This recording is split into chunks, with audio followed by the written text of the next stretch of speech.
Go f your coach, you it. John, can you hear that, John? I don't Smash want me, to talk. mate. I Smash me. don't wanna, Yeah, smash me.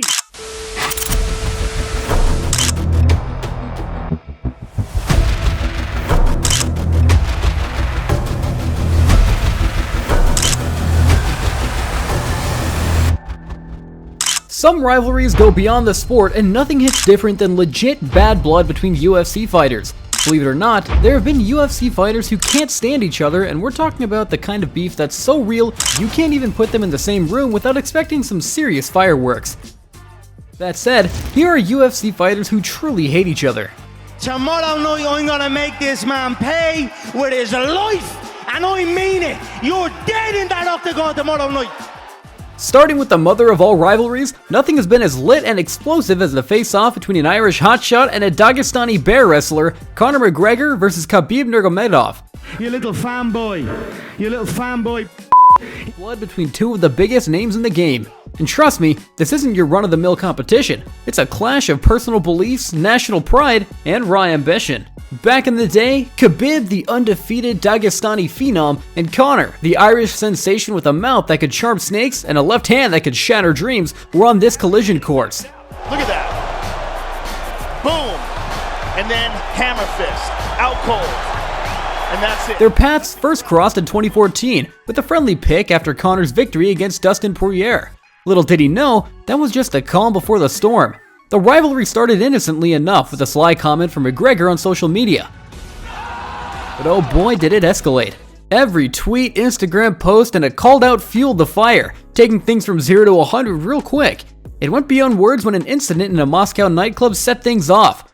Artem Lobov, one of Conor's ride-or-die pals, and two other UFC fighters got into it with the Khabib's crew. The situation turned uglier when UFC fighter Rasul Mirzaev got shot and beaten. Now that was the tipping point, no doubt about it. McGregor, on a mission for payback, revved up his jet and crashed the UFC 223 press conference with his crew, ready to settle the score with Khabib Nurmagomedov. It's gonna be a long night for him. It's gonna be a long night Yes. for him. He knows this. Lord, save me, that's He knows crazy. this. Instead, things took a wild turn. He ended up chasing Khabib's bus, tossing a fence, a cart, and even a garbage can at the vehicle.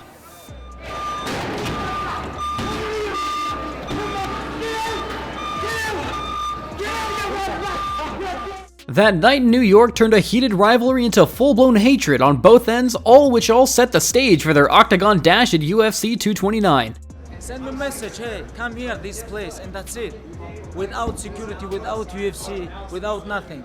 The lead up to the big fight was an absolute roller coaster, no denying that. UFC President Dana White himself labeled the press conference as the darkest ever, and boy, did it live up to the hype.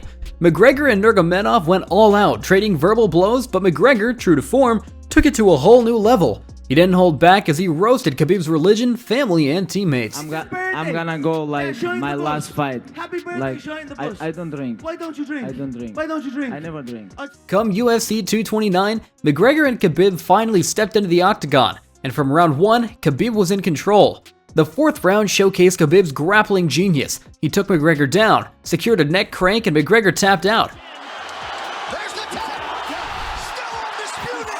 Khabib Nurmagomedov. Goddamn man was just all talk and no action. But Khabib wasn't ready to call it a night. Fueled by some leftover hatred, even after winning the contest, he vaulted over the cage and went straight for McGregor's team, igniting a riot. At the same time, Khabib's crew stormed the octagon and went straight for Conor's ass, turning the whole scene into a crazy brawl. Reactions were all over the place. Some blamed McGregor's non-stop trash talk for lighting the fuse, while others shook their heads at Khabib's post-fight antics, saying it broke the unwritten rules of the game. Nonetheless, one thing was clear that night: Khabib whacked McGregor's ass in the highest-grossing UFC pay-per-view of all time. After the brawl, McGregor got slapped with a 6-month ban and a $50,000 fine, while Khabib got a longer 9-month ban and a whopping $500,000 fine, and both their careers took some serious hits. McGregor's whole "I'm invincible" talk got a reality check, and Khabib's victory got a bit overshadowed by the chaos that followed.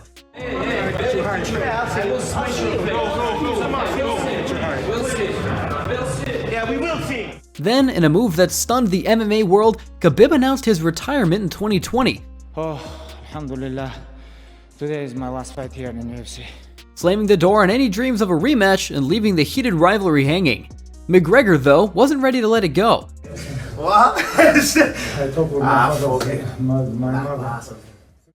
He kept shouting about a rematch, still thirsty for redemption. But let's be real, without Khabib in the picture, the idea of Khabib versus McGregor 2 felt like trying to catch a mirage. Pretty darn impossible.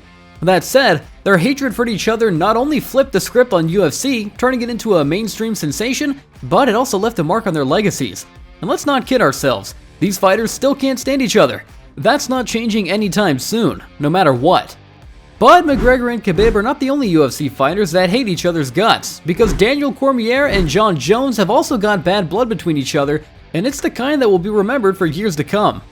Their story kicks off like many legendary feuds do, with a sprinkle of trash talking, and it got started back in 2010, backstage at UFC 121 when Jon Jones told Daniel Cormier, "I bet you that I could take you down." Daniel, being the former Olympic wrestler he is, didn't take too kindly to that, and just like that, the rivalry was born. That said, things took a wild turn when they faced off at a press event at the MGM Grand.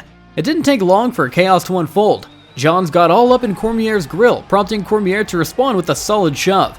Next thing you know, they're tangled up, knocking over people like a human bowling ball and even taking down a fake wall behind the stage. When the dust settled, it was crystal clear. The bad blood between these two had hit a boiling point and wasn't planning on cooling off anytime soon.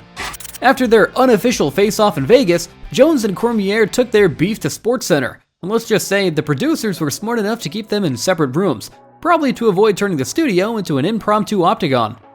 Junior college dropout. That's what you are. I got more money than you and your whole family. Once they were off the air, Jones didn't hold back. He dropped a casual P word on Daniel and threw in a side of "I'll kill you" for good measure. You know I would absolutely kill you if you ever did something like that. Right? Real friendly, right? And it didn't stop there. Neither one of them missed a chance to throw shade at each other, turning every interview into a verbal sparring match. Sunday morning, Joe Rogan, you will wake up and you will say, "How Daniel make this look so easy?" Now, the reason behind the intense hatred for each other is more emotional than rational. Logic has taken a back seat, with both of these legendary fighters prioritizing the quest for dominance in every situation. Toss in the fact that they're essentially the heavyweight kings of modern MMA, and you've got a rivalry that goes beyond the usual bad blood we see in the fight game. Finally, the moment to settle the score arrived at UFC 182 in 2015, with Jones putting his title on the line. After all the pre-fight trash talk, they threw down in the octagon, delivering a fight that lived up to the hype. In the end, Jones snagged the win with a unanimous decision, but their rivalry was far from over. Post-victory, Jones hopped on the mic and said, "I hope he's somewhere crying right now. I'm sure he is." "I don't respect Daniel Cormier. I hope he's somewhere crying right now." That kind of set the stage for a second showdown. Time for the rematch, but this time, Jones was the challenger as Cormier held the UFC light heavyweight title. Jones had his belt stripped by the UFC after their first fight for violating the athlete code of conduct. Despite the setback, Jones came back swinging and delivered a hard-hitting performance, securing a knockout victory with a brutal head kick in the third round. Once again, Jones claimed the UFC light heavyweight title championship. However, the glory was short-lived. Jones tested positive for the banned substance turinabol, turning the fight into a no contest. The UFC light heavyweight title has promptly returned to Cormier. This chapter ended with Jones facing a 48-month suspension, while Cormier later retired in 2020. Even with Cormier out of the octagon, the rivalry hasn't cooled down. He said, "I hope you're ready to come to daddy." So I wrote back, "I am, and I'm gonna beat you up." The two often engage in heated exchanges on social media, proving that the flames of hatred between them continue to burn aggressively. As crazy as that was, these next UFC fighters might not have hit the headlines like Jon Jones versus Daniel Cormier or Conor McGregor versus Khabib Nurmagomedov. But the Dillashaw and Garbrandt beef was a whole different level. We're talking about a feud with deep personal history, scandal, and not one but two championship showdowns. It's basically the perfect recipe for UFC drama.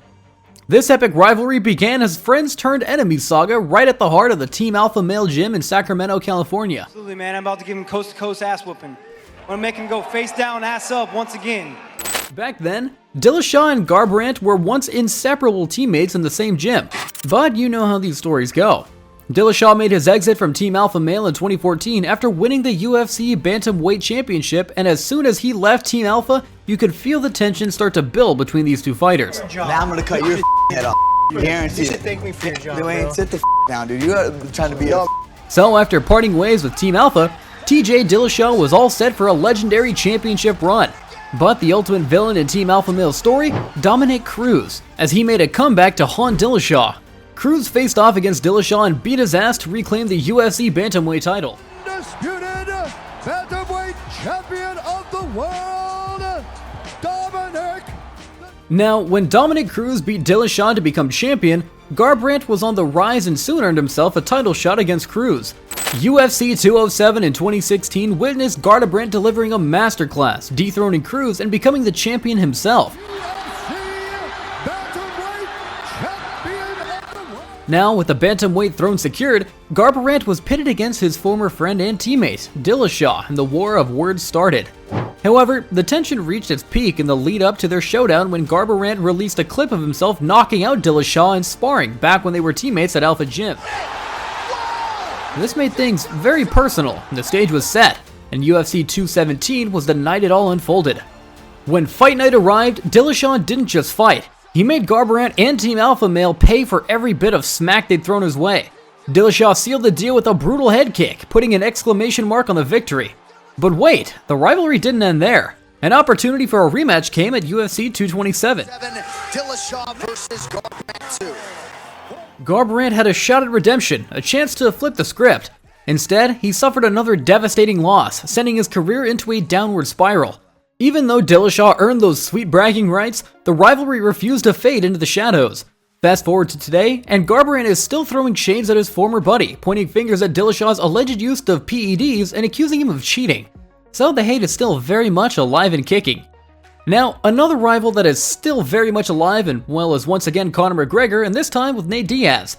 These two don't just dislike each other, they make sure the world knows it, turning every opportunity into a platform for some good old-fashioned trash talk. They want you to give us a quick count to 10, both of you gentlemen, if you don't mind, just if you wouldn't mind counting to 10. Nate can only count to 5. 10. Oh. From chaotic press conferences to insanely entertaining clashes inside the octagon, this feud has seen it all. The McGregor-Diaz drama kicked off at UFC 196, when Rafael dos Anjos backed out just 11 days before the fight.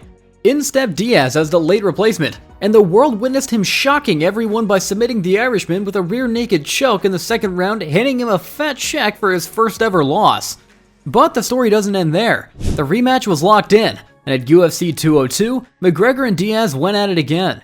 This time, the fight went the full distance, and McGregor clinched the victory via a majority decision. The winner by majority decision, the notorious Conor McGregor!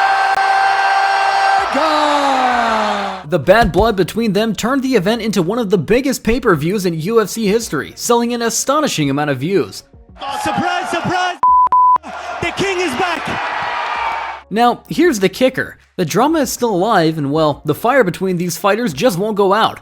Both have hinted at a potential trilogy fight, and who knows, we might witness these two legends squaring off one last time before calling it a career. And there you have it, UFC fighters who genuinely hate each other's guts. Which of these rivalries do you think is the best? Let us know in the comment section below. And remember to drop a like and subscribe to the channel for more videos like this.